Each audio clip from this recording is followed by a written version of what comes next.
तो true false का first question number 53, इसमें एक रिलेशन दे रखा है जो कि सेट ए पे डिफाइन है।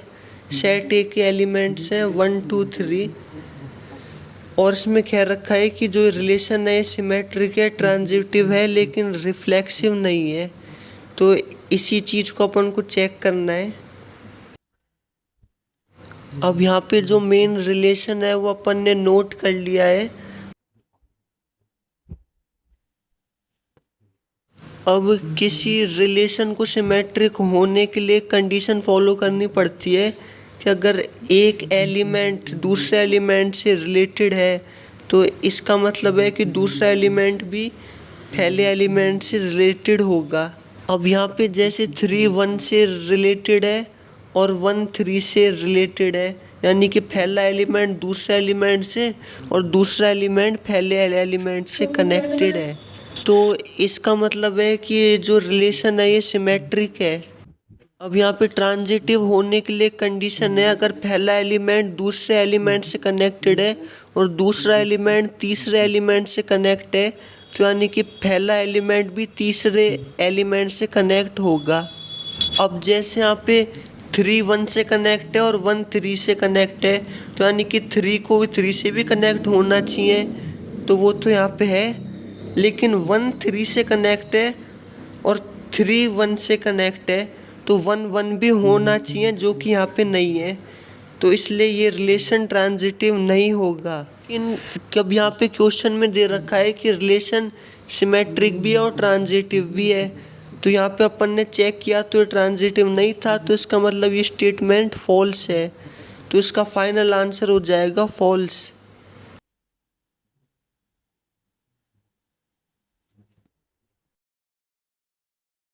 अब next question number 55, every relation which is symmetric and transitive is also reflexive.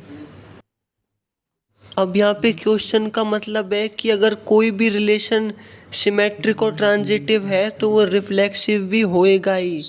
अब ये जो क्वेश्चन की स्टेटमेंट है ये फॉल्स है, क्योंकि ऐसा हमेशा होना ज़रूरी नहीं है। अब इसके लिए अपन ने एक सेट लिया है ए, जिसका एलिमेंट है 1 2 3 और इस पे अपन ने एक रिलेशन डिफाइन कर रहे हैं।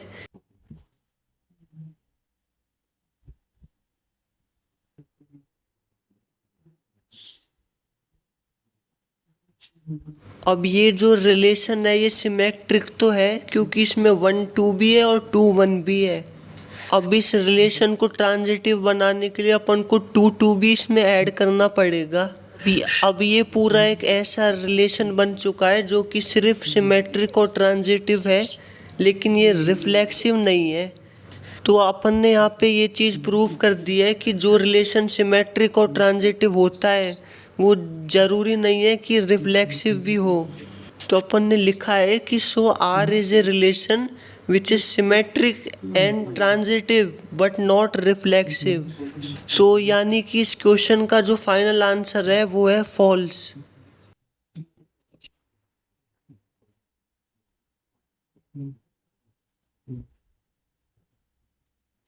अब नेक्स्ट क्वेश्चन है क्वेश्चन नंबर 56। इसमें लिखा है कि an integer m is said to be related to another integer n if m is an integral multiple of n।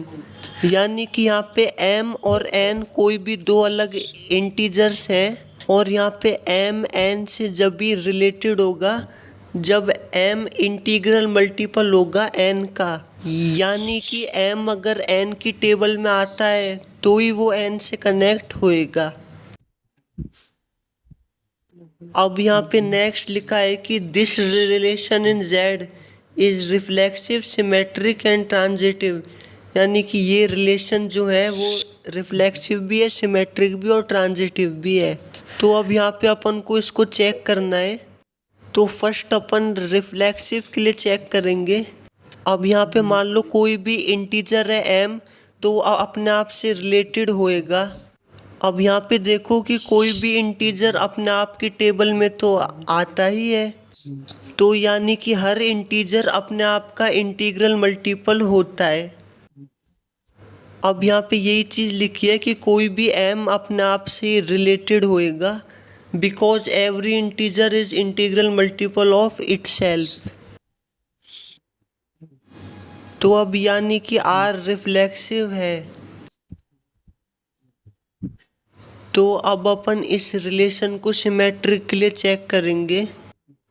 अब यहाँ पे ये ज़रूरी नहीं है कि अगर एम एन से रिलेटेड है तो एन भी एम से रिलेटेड होगा। अब जैसे कि मान लो कि यहाँ पे एम एन की टेबल में आता है तो ये ज़रूरी नहीं है कि एन भी एम की टेबल में आएगा। जैसे कि 2 की टेबल में 4 आता है लेकिन 4 की टेबल में 2 नहीं आता है। यानी कि कुल मिला के अगर एम एन का इंटीग्रल मल्टीपल है तो ये ज़रूरी नहीं है कि एन भी एम का इंटीग्रल मल्टीपल होगा। तो यानी कि आर सिमेट्रिक नहीं है। अब यहाँ पे अपन ट्रांजिटिव की बात करें तो ये रिलेशन ट्रांजिटिव होगा। यानी कि एम एन से रिलेटेड है और एन पी से रिलेटेड है तो यानी कि एम भी पी से रिलेटेड हो जाएगा। जैसे एग्जाम्पल के लिए 12 6 की टेबल में आता है और 6 3 की टेबल में आता है और 12 जो है वो 3 की टेबल में भी आता है। यानी कि ये रिलेशन जो है वो ट्रांजिटिव रिलेशन है।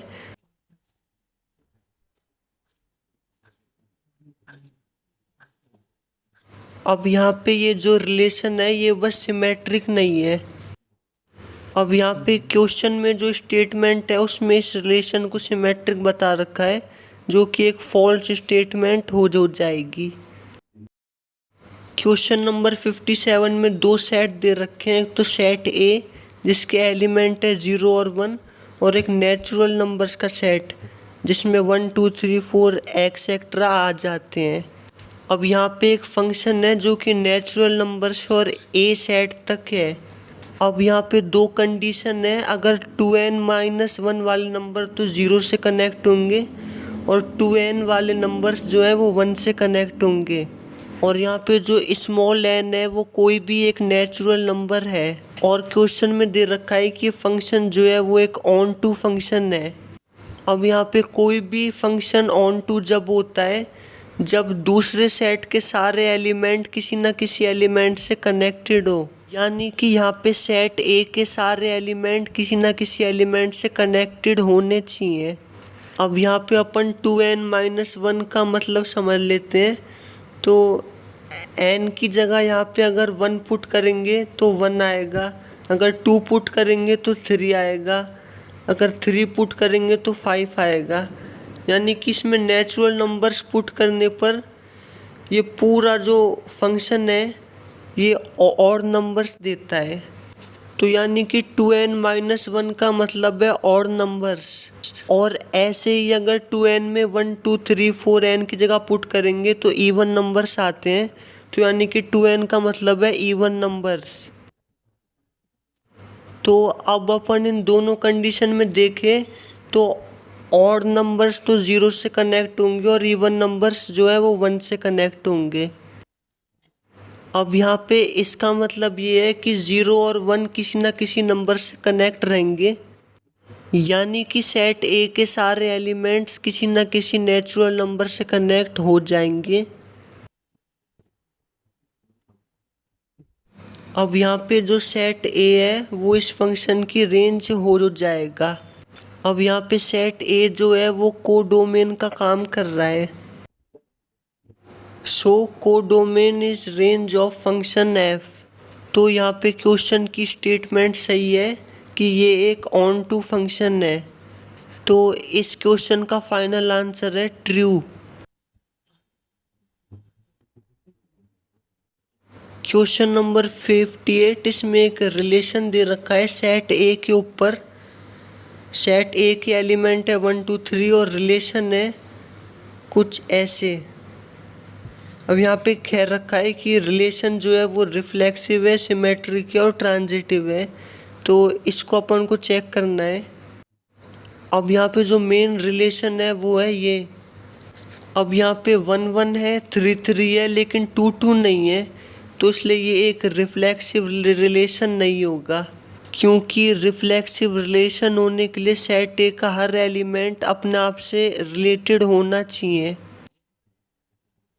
अब यहाँ पे आर जो है वो सिमेट्रिक तो है, आर में 1 2 है और 2 1 भी है।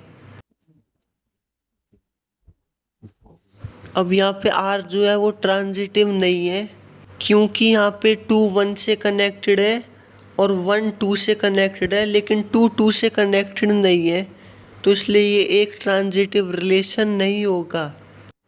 यानी कि क्वेश्चन की स्टेटमेंट जो है वो फॉल्स है, तो फाइनल आंसर आ जाएगा फॉल्स।